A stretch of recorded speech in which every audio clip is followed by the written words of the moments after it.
पहाड़ की तलहटी में बसा एक बेहद खूबसूरत और हरा भरा गांव था, माधवगढ़।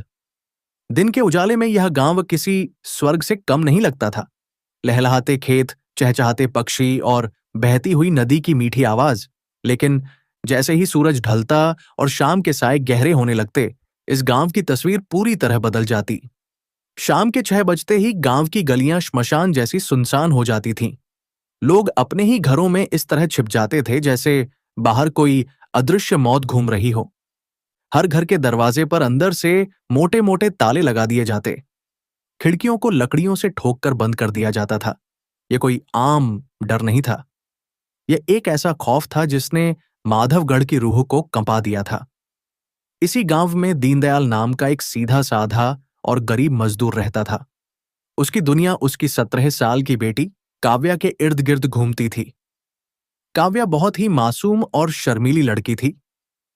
गांव के खराब माहौल को देखते हुए दीनदयाल ने अपनी बेटी का घर से बाहर निकलना पूरी तरह बंद कर दिया था। वह दिन रात अपनी बेटी पर नजर रखता था।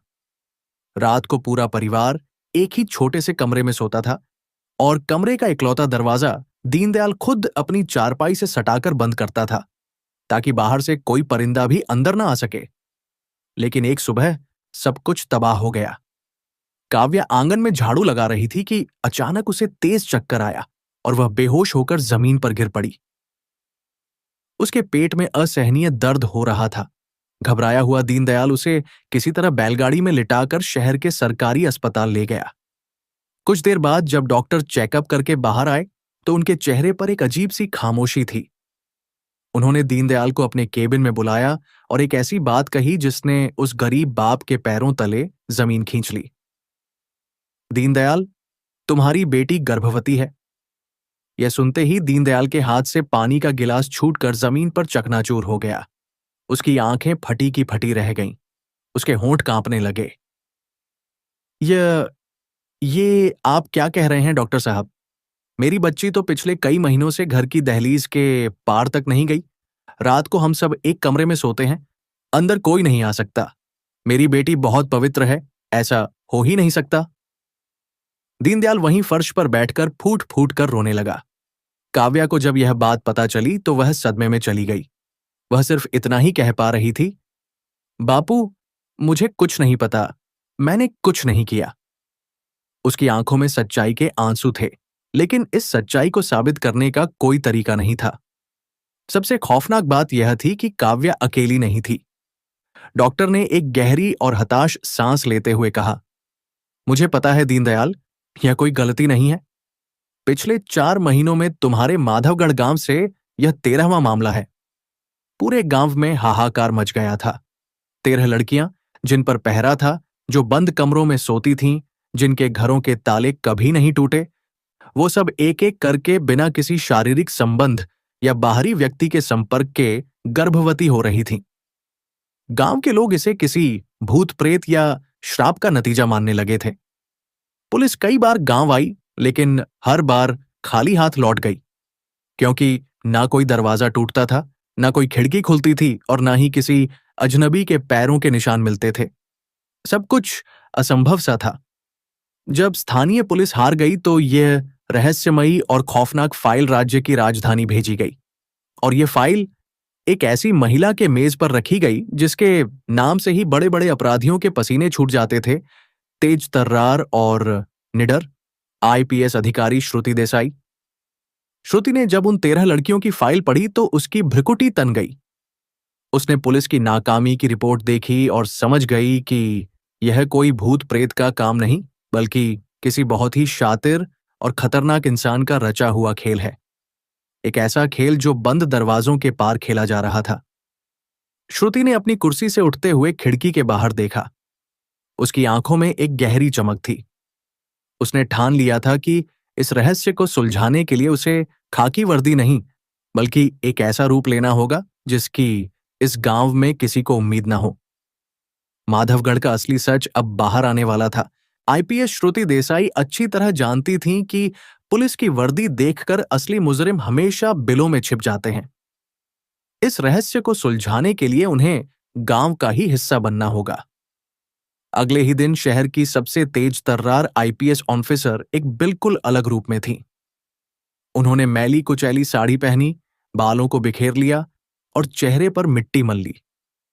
अब वह आईपीएस श्रुति नहीं, बल्कि रज्जो नाम की एक बेसहारा औरत लग रही थी, जो काम और रोटी की तलाश में भटक रही थी। दोपहर ढलते ढलते श्रुति माधवगढ़ पहुंच गई। गांव में कदम रखते ही उन्हें वह खौफ महसूस हुआ जिसके बारे में उन्होंने सिर्फ फाइलों में पढ़ा था।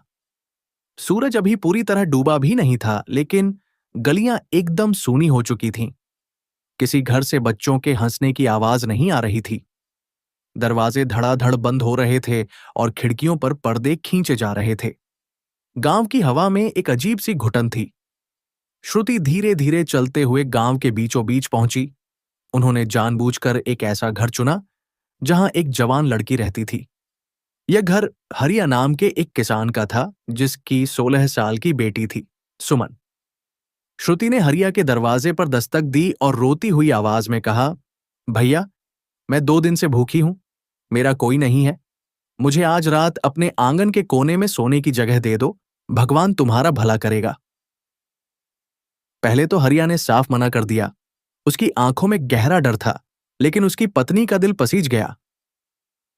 एक बेसहारा औरत को रात के अंधेरे में बाहर छोड़ना उसे ठीक नहीं लगा। उसने अपने पति को मनाया और श्रुति को घर के अंदर बुला लिया। घर के अंदर का नजारा देखकर श्रुति अंदर तक सिहर उठी।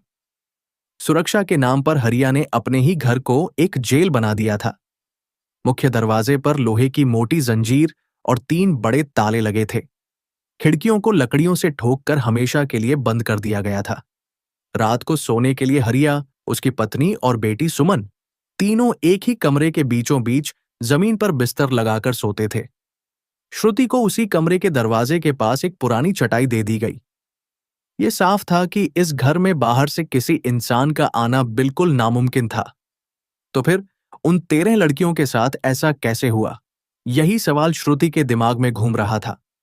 रात गहराने लगी। रात के 10 बजते ही पूरा गांव ऐसे शांत हो गया जैसे वहां कोई रहता ही ना हो। बाहर सिर्फ झींगुरों की आवाज और कभी कभी हवा के चलने की सरसराहट सुनाई दे रही थी। हरिया और उसका परिवार गहरी नींद में सो चुका था, लेकिन श्रुति की आंखें खुली थीं। वह अपनी चटाई पर लेटी जरूर थीं, लेकिन उनके कान हर छोटी सी आहट को पकड़ रहे थे। उनकी साड़ी के अंदर उनकी सर्विस रिवॉल्वर और एक छोटी सी टॉर्च छिपी हुई थी। रात के 1:30 बज चुके थे। तभी अचानक श्रुति को एक बहुत ही हल्की सी आवाज सुनाई दी। यह दरवाजे के टूटने या किसी के चलने की आवाज नहीं थी। यह एक अजीब सी फुस्स जैसी आवाज थी जो छत की तरफ से आ रही थी। श्रुति ने बिना हिले डुले अपनी आंखें हल्की सी खोलीं। कमरे में घुप अंधेरा था।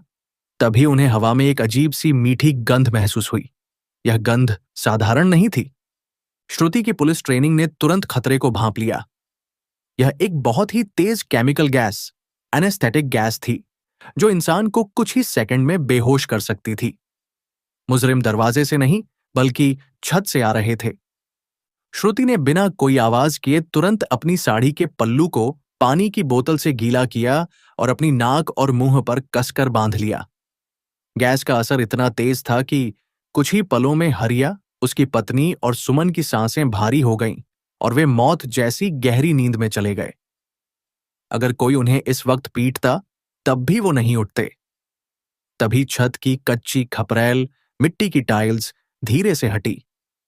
रोशनदान के पास से एक रस्सी नीचे लटकाई गई और एक काला साया बिल्कुल बिना आवाज किए बिल्ली की तरह कमरे में नीचे उतर आया। श्रुति की सांसें थम गईं। उनकी उंगलियां अपनी रिवॉल्वर के ट्रिगर पर कस गईं। मुजरिम अब ठीक उनके सामने